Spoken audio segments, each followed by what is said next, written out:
Assalamualaikum warahmatullahi wabarakatuh. Kali ini gue akan cerita tentang pengalaman seram yang gue alami di salah satu hotel di kota Samarinda dan ada di wilayah hutan raya Bukit Soeharto, Kalimantan Timur. Dan kejadian ini terjadi pada tahun 2013.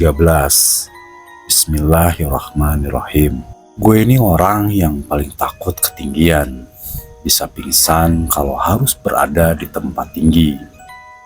Ya, tentu saja, aku paling takut naik pesawat terbang.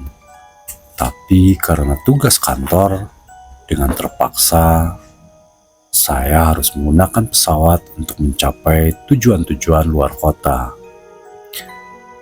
Ketika harus naik pesawat, malam sebelumnya dapat dipastikan gue gak akan bisa tidur, keringat dingin. Dan beberapa kali menelpon ibu dan bapak di rumah untuk meminta doa dari mereka. Norak banget ya gue. Tapi sebelum masuk ke cerita, Jurnal Horor mengucapkan banyak-banyak terima kasih yang sudah support subscribe-nya, yang sudah like, comment, dan share juga. Terima kasih banyak. Buat kalian yang mau share juga cerita-cerita horor seram kalian, bisa dikirim, bisa format audio atau tulisan ke Instagramnya Jurnal Horor dan emailnya Jurnal Horor. Nanti dicantumkan di deskripsi ya. Dan kalian juga bisa cek langsung cerita ini, cerita treat horornya dari Bristory. Nanti linknya juga cerita ini dicantumkan di kolom deskripsi ya. Oke, gak usah lama, kita masuk lagi ke cerita. Ada yang menyarankan untuk minum antimo sebelum terbang. Ya gue jalanin. Gue minum antimo 2 butir. Efeknya apa coba? Gue tetap melek dan segar bugar di dalam pesawat. Ya karena gugup dan takut. Setelah mendarat dan naik kendaraan, baru gue bisa tertidur lelap akibat antimo. Begitulah. Pada tahun 2013, kantor menugaskan saya untuk ke kota Samarinda, kota yang cukup besar di Kalimantan Timur. Excited? Ya tentulah, gue excited banget. Karena itu untuk pertama kali gue ke Samarinda. Tapi ada yang bikin gue deg-degan. Ya, terbang Jakarta Samarinda harus menggunakan pesawat. Rabu pagi gue lepas landas dari Jakarta menuju Balikpapan. Waktu itu belum ada pesawat yang langsung ke kota Samarinda. Tersiksa lahir batin selama 2 jam lebih di dalam penerbangan. Singkat cerita, akhirnya gue mendarat mulus di Bandara Spinggan, Balikpapan. Dari Balikpapan, saya melanjutkan jalur darat menggunakan mobil. Sekitar 3 jam lebih perjalanan ke Samarinda. Pemandangannya bagus loh. Tapi memang pada dasarnya gue hobi jalan-jalan, apalagi ke tempat-tempat yang baru pertama kali gue kunjungi. Jadi menurut gue apapun kondisinya, ya enak-enak saja. Oh ya, perjalanan darat Balikpapan Samarinda ini melewati wilayah yang bernama Bukit Soeharto. Wilayah ini adalah wilayah hutan raya yang dikelola oleh pemerintah. Hutan yang rindang yang bagus banget, gue suka. Mengingatkanku akan wilayah Ujung Kulon. Gue suka suasananya. Dan supir mobil ngajak mampir ke warung tahu Sumedang. Nah, aneh kan? Di timur Kalimantan kok malah makan tahu Sumedang. Tapi tempat ini cukup ramai loh dan terkenal juga. Mungkin teman-teman yang tinggal di Balikpapan atau Samarinda pasti tahu tempat ini lah ya. Setelah istirahat makan, kami melanjutkan perjalanan dan mulai memasuki wilayah Bukit Soeharto. Ketika mobil melintas wilayah itu, gue merasakan suasana yang gak biasa. Banyak cerita di belakangnya. Banyak peristiwa seram yang pernah terjadi. Gue merasakannya. Dan di belakangan, gue baru tahu kalau wilayah ini banyak menyimpan kisah seram dan mengerikan dalam sejarah perjalanannya. Kenapa taunya belakangan, Bri? Karena ada peristiwa seram yang gue alami yang berhubungan dengan Bukit Soeharto. Dan setelahnya gue cari tahu ada apa sebenarnya. Salah satu yang menarik perhatian adalah adanya peristiwa penyiksaan banyak pekerja paksa Indonesia oleh tentara Jepang pada zaman penjajahan dulu. Kita menyebutnya dengan Romusa.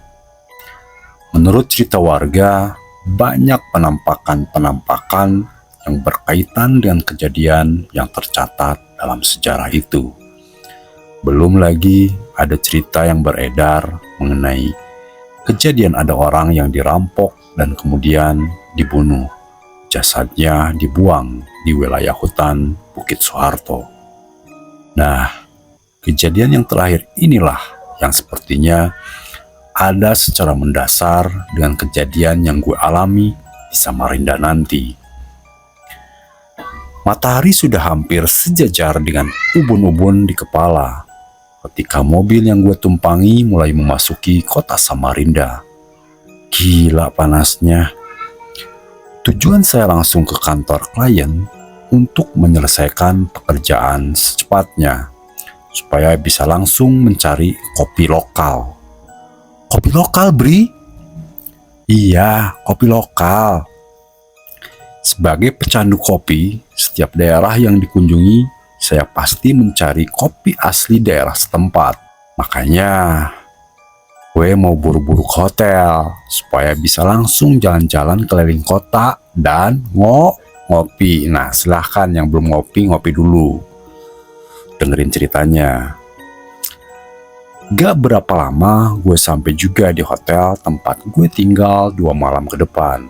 Harusnya hotel berbintang yang dekat dengan salah satu mall terbesar di kota itu. Hotel yang bagus. Di balkon lantai atas, gue bisa melihat pemandangan indah dari Sungai Mahakam yang sangat besar. Ada yang kurang mengenakan ketika gue masuk ke kamar, karena kamar yang akan gue isi ternyata twin bed, 2 tempat tidur. Gue paling gak mau menginap di hotel dengan fasilitas twin bed. Sebelumnya ada pengalaman gak enak ketika gue harus menginap di hotel sendirian dengan 2 tempat tidur. Akhirnya saya komplain ke manajemen untuk mengganti kamar dengan tempat tidur yang single. Manajemen menyanggupi untuk mengganti kamar dengan tempat tidur single. Sementara mereka menyiapkan kamar, gue memutuskan untuk jalan cari kopi. Oh ya, ada kejadian aneh nih ketika pertama kali masuk ke kamar yang twin bed itu. Ketika sedang di toilet, samar-samar gue mendengar ada suara laki-laki, "Tolong, antar kami pulang." Begitu kira-kira suaranya. Awalnya gue pikir itu suara dari kamar sebelah. Gue gak ambil pusing, gue langsung cabut. Malam itu gue habiskan warawiri keliling kota untuk makan malam dan ngopi-ngopi tampan sendirian. Iya, sendirian. Kasian kan gue sendirian. Ada satu tempat ngopi di pinggir Sungai Mahakam. Tempatnya nyaman. Cuman tempatnya gue lupa namanya apa. Sekitar jam 9 malam gue balik ke hotel. Ternyata kamar gue yang baru sudah siap. Leganya. Tapi sial. Ketika gue sudah di dalam kamar, ternyata AC-nya panas alias rusak. Sekali lagi aku komplain. Manajemen bilang kamar lain yang setara sudah nggak ada lagi. Satu-satunya kamar yang tersedia adalah kamar dengan 2 tempat tidur yang di awal tadi. Gue pengen istirahat. Ya sudah, dari semalaman kepanasan, akhirnya gue ambil kamar tuh yang twin bed itu. Terpaksa. Beberapa kali gue punya pengalaman gak enak ketika bermalam sendirian di hotel dengan kamar 2 tempat tidur. Dan waktu itu gue berharap semoga gak ada kejadian aneh. Ternyata harapan gak terkabul. Setelah beres-beres, yang gue lakukan pertama kali adalah mandi. Kebetulan toilet hotel ada bathtubnya. Cocok deh mau berendam. Kira-kira jam 10 malam waktu itu, gue masih menikmati berendam air hangat. Sebegitu nyamannya dan ditambah melelahkannya hari itu, gue hampir saja ketiduran. Tapi gak jadi tidur beneran, karena sekali lagi gue mendengar suara laki-laki, "Tolong antar kami pulang." Kaget, karena kali ini suara tersebut terdengar lebih jelas dari waktu pertama kali gue dengar. Dan gue yakin suara itu bukan berasal dari kamar sebelah. Terus, itu suara siapa? Perasaan gue jadi gak enak. Selesai mandi, gue memutuskan untuk langsung tidur. Nggak buka HP ataupun laptop lagi. Rontok badan gue. Sesuai kebiasaan saya, TV tetap nyala dengan suara kecil. Dan tidak semua lampu dalam keadaan mati. Lampu kecil di atas tempat tidur gue biarkan menyala. Gue tidur di tempat tidur yang letaknya dekat jendela. Sementara tempat tidur yang satu lagi nggak dibiarkan kosong. Gue letakkan tas pakaian di atasnya.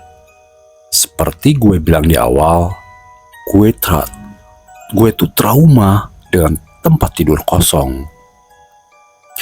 Yang gue ingat, sebelum jam 12 malam, gue sudah terlelap. Di dalam tidur, gue mimpi seram. Di dalam mimpi, gue didatangi 2 orang laki-laki yang wujudnya cukup menakutkan. Laki-laki pertama berpostur tinggi besar, berpakaian laki-laki normal. Tapi ada yang menyeramkan. Laki-laki ini hampir putus. Darahnya bercucuran membasahi pakaiannya. Laki-laki yang kedua lebih menyeramkan lagi. Dengan postur yang lebih pendek dari laki-laki pertama, pakaian yang digunakan juga pakaian laki-laki normal. Percaya apa yang aneh, Bri? Apa yang seram? Yang menyeramkan adalah laki-laki yang kedua itu berdiri tanpa kepala. Ya, kepalanya nggak ada. Di dalam mimpi, aku hanya berdiri diam, gak bisa bergerak, dan gak bisa mengucapkan kalimat apapun.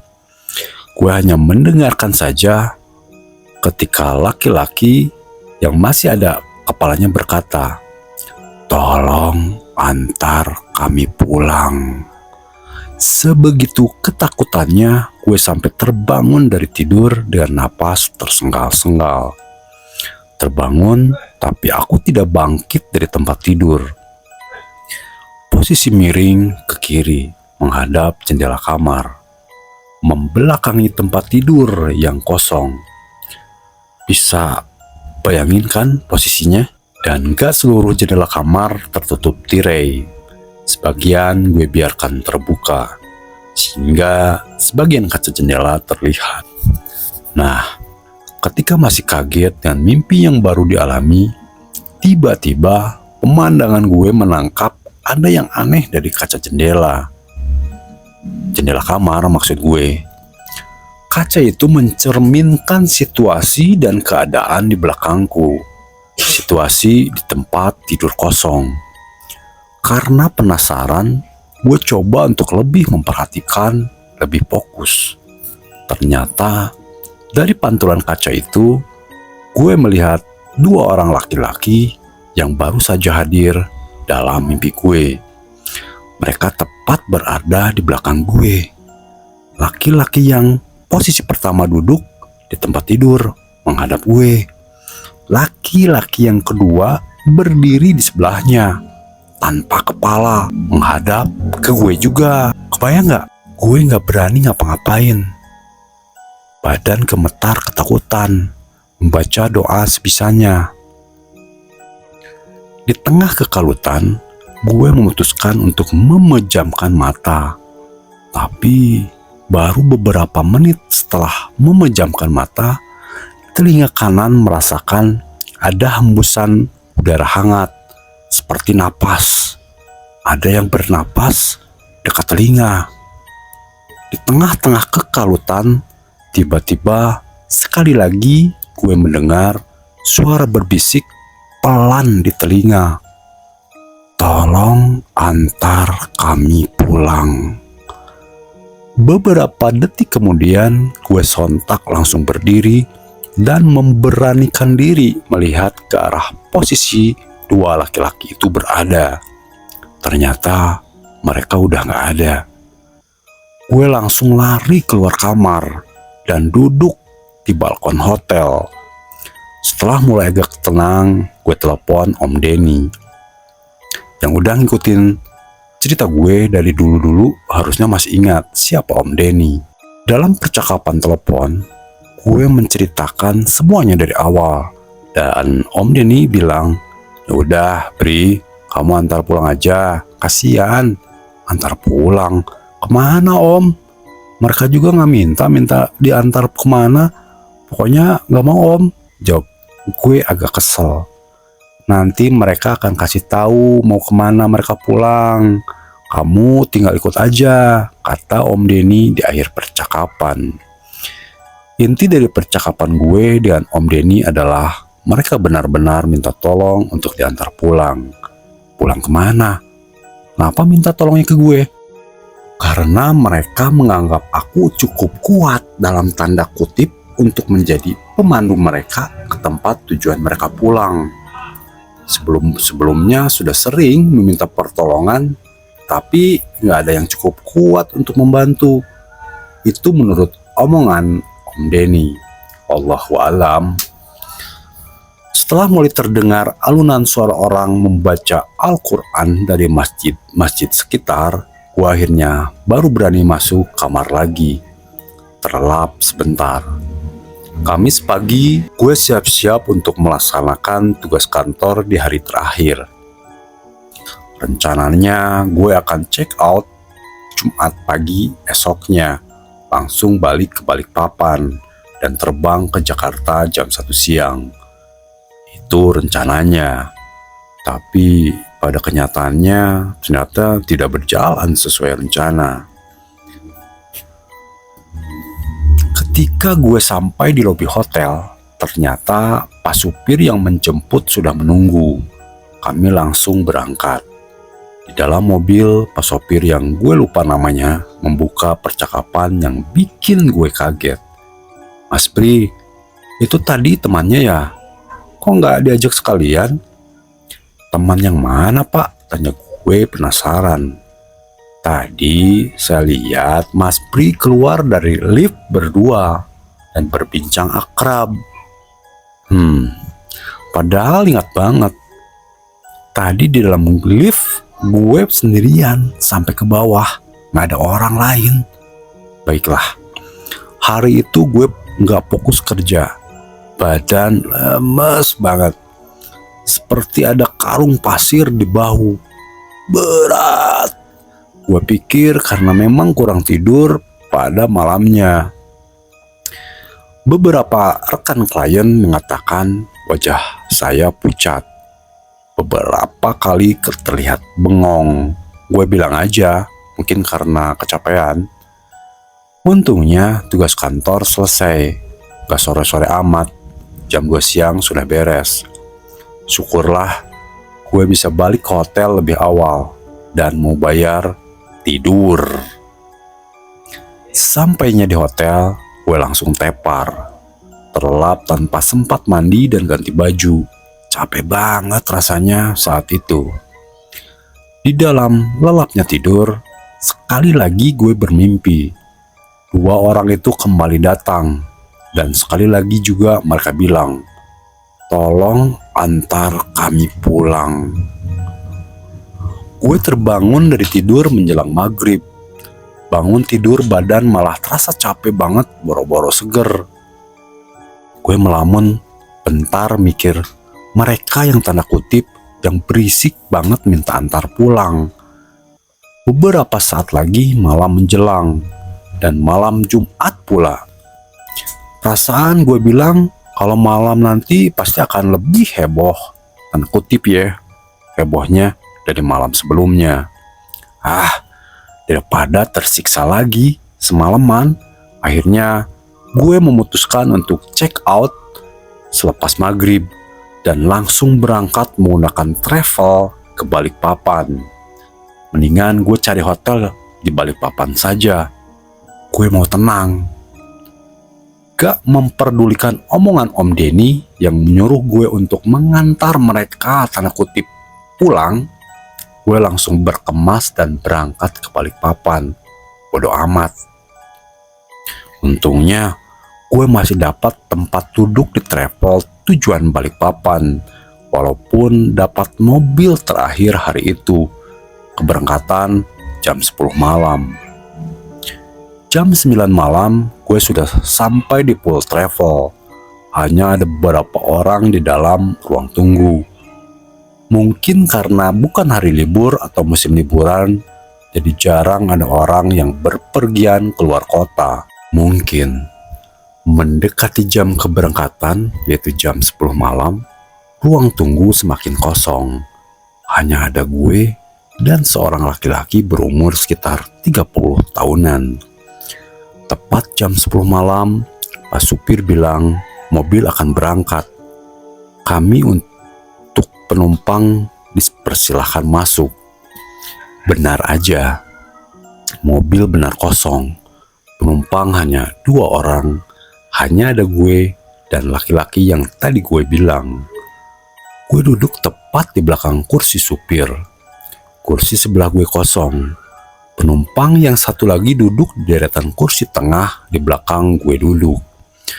Perlahan mobil meninggalkan Samarinda, membelah gelapnya malam di sisi sungai Mahakam. Badan masih capek dan berat. Gue memaksa tidur. Istirahat 1-2 jam mungkin akan sedikit membantu. Tapi ketika akhirnya sudah mulai bisa terlelap, gue kaget dan terbangun. Ada apa, Bri?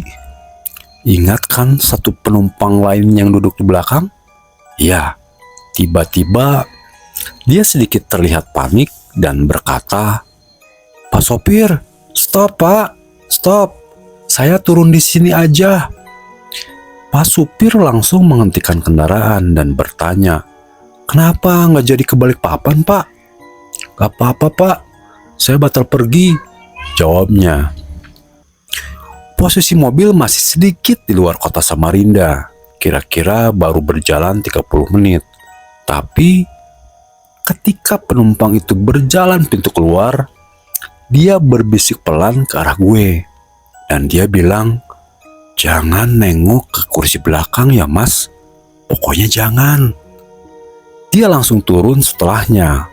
Dan akhirnya tinggal gue dan Pak supir yang berada di dalam mobil minibus itu. Langsung banyak pertanyaan di benak gue. Kenapa nggak boleh lihat ke kursi belakang? Ada apa emang di kursi belakang? Kok dia sampai memutuskan turun di tengah jalan? Ada apa? Gue coba turuti omongan penumpang tadi. Gue nggak mau nengok ke kursi belakang. Emang nggak berani juga, takut. Walaupun penumpang hanya tinggal gue sendirian, mobil tetap melanjutkan perjalanan menuju Balikpapan. Begitu lelahnya badan, gue kembali mulai terlelap. Tapi nggak lama, mungkin hanya sekitar 30 menit kemudian, kembali terbangun gue tuh. Sudah sampai mana ini pak? Tanya gue ke Pak Supir. Baru aja memasuki wilayah Bukit Soeharto mas, jawab Pak Supir. Pantes, gua lihat kanan kiri kok gelap banget, nggak ada rumah atau bangunan. Ternyata sudah memasuki hutan raya Bukit Soeharto. Waktu itu malam Jumat, suasananya sangat hening dan gelap sekali. Hanya sesekali mobil kami berpapasan dengan mobil lain dari arah berlawanan.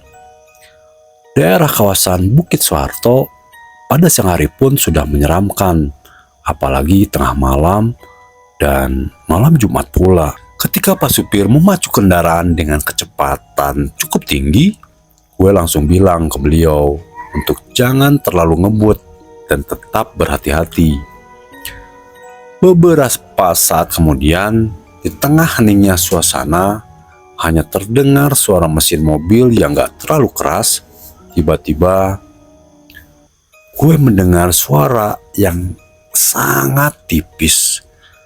Gue mendengar suara napas. Suara orang yang bernapas di kursi belakang. Gue langsung panik karena kursi belakang kan kosong, gak ada orang. Mau nengok ke belakang gue gak berani, belum punya nyali. Gue menarik badan dan duduk agak maju ke ujung kursi, nggak lagi bersandar. Gak tahu emang perasaan gue aja atau gimana. Tapi sepertinya Pak Supir juga melihat sesuatu. Karena gue lihat dari kaca spion, mata Pak Supir terlihat ketakutan. Dan seperti sambil terus membaca doa. Di tengah-tengah mencekamnya suasana, tiba-tiba terdengar suara batuk ringan dari kursi belakang.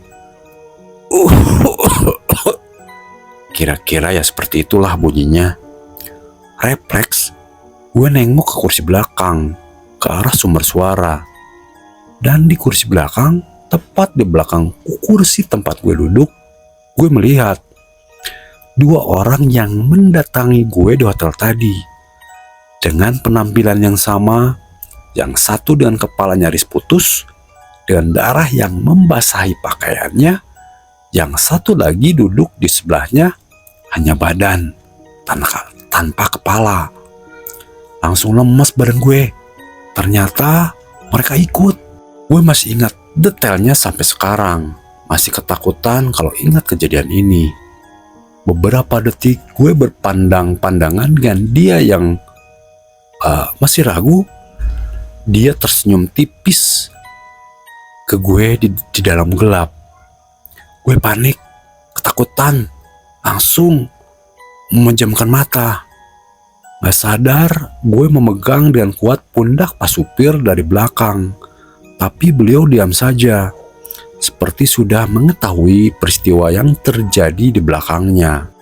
Beberapa menit kemudian, saya merasakan kalau mobil berbelok ke arah kanan jalan dan berhenti. Gue mendongakkan kepala. Mobil berhenti di depan warung kecil yang sudah tutup. Mas, kita turun dulu di sini mas, ajak Pak Supir dengan suara sedikit bergetar sambil mematikan mesin. Gue nurut, langsung buka pintu dan keluar mobil tanpa berani melihat sedikit pun ke arah kursi belakang. Kami berdua langsung duduk di depan warung yang sudah tutup itu. Hanya lampu kecil di atap yang menyala. Cukuplah daripada gelap sama sekali. Kami duduk hanya beberapa meter dari mobil. Depan adalah jalan raya dan hutan rindang di seberangnya. Sekeliling warung adalah hutan. Jam 12 tengah malam ketika gue dan Pak Supir terdampar di tengah-tengah wilayah Bukit Soeharto. Hanya sesekali mobil yang lewat melintas. Sepi sekali. Saya takut mas. Saya nggak tega juga lihat ketakutan mas juga di kursi belakang, kata Pak Supir membuka omongan.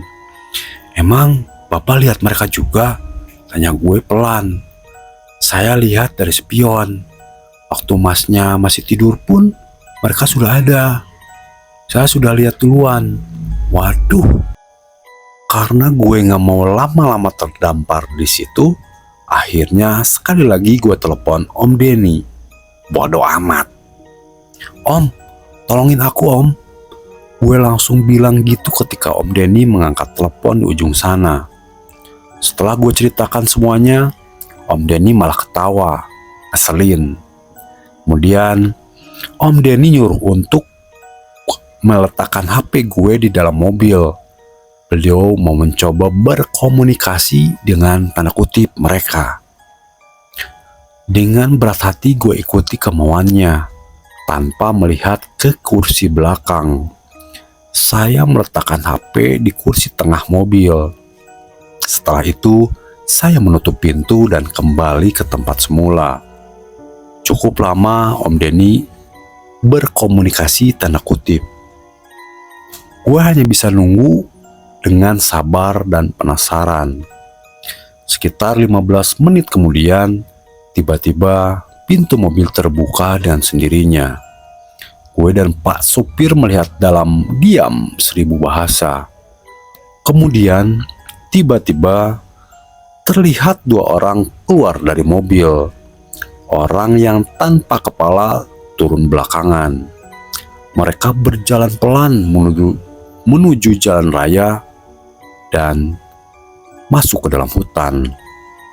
Gue dan Pak supir melihat kejadian itu semua sampai mereka berdua menghilang di rindangnya hutan raya Bukit Soeharto. Setelah tenang, gue langsung ambil HP dan gue kembali bicara dengan Om Denny. "Udah Bri, mereka sudah pulang. Kamu gak usah takut lagi. Langsung lanjutkan perjalanan ke Balikpapan sekarang ya. Hati-hati," itu kata Om Denny. Kira-kira apa ya yang Om Denny bilang ke mereka? Gue sih tahu. Gue langsung ajak Pak supir untuk melanjutkan perjalanan menuju Balikpapan. Kali ini gue gak mau duduk di belakang. Gue duduk di sebelah Pak supir. Di dalam perjalanan, Pak supir cerita kalau beliau ini ternyata sudah hampir 20 tahun jadi supir travel Balikpapan Samarinda. Jadi setiap ada kejadian heboh di Bukit Soeharto, dia pasti tahu. Terus dia mengatakan sekitar 1 tahun sebelumnya terjadi pembunuhan di wilayah Bukit Soeharto. Ada mobil yang dirampok. Seorang penumpang dan supirnya dibunuh. Salah satunya adalah yang kepalanya dipenggal sampai putus. Sebelum dibunuh, korban menginap di hotel tempat gue menginap di Samarinda itu tanpa pernah check out karena keburu meninggal. Kira-kira begitu cerita dari Pak supir. Entahlah, kalau mengenai kebenarannya gue nggak tahu. Sampai di Balikpapan, gue langsung menginap dan beristirahat dengan aman dan tentram di hotel dekat Bandara Sepinggan. Besok paginya aku pulang ke Jakarta. Perjalanan yang menegangkan. Nah, mohon maaf kalau masih ada kekurangan dalam penyampaian. Terima kasih yang sudah setia mampir. Terima kasih juga yang sudah support subscribe-nya. Yang belum subscribe, silahkan subscribe, itu gratis. Terima kasih yang sudah like-nya juga, yang sudah komen, yang udah share juga, terima kasih banyak. Nah, itulah cerita horor dari Bri Story. Kalian bisa follow di Twitternya Bri Story, dan kalian juga bisa cek langsung cerita horornya yang cerita ini nanti di cerita horornya di Twitter ya. Nanti link ceritanya akan dicantumkan di kolom deskripsi. Terima kasih sekali lagi. Ingat, kita tidak sendirian di dunia ini. Kita benar-benar berdampingan sama mereka yang tak kasat mata. Dan masih banyak hal-hal di luar nalar yang mungkin tidak bisa dipecahkan secara logika. Sampai ketemu lagi di cerita-cerita seram lainnya, di cerita-cerita horor lainnya, hanya di Jurnal Horor. Salam horor.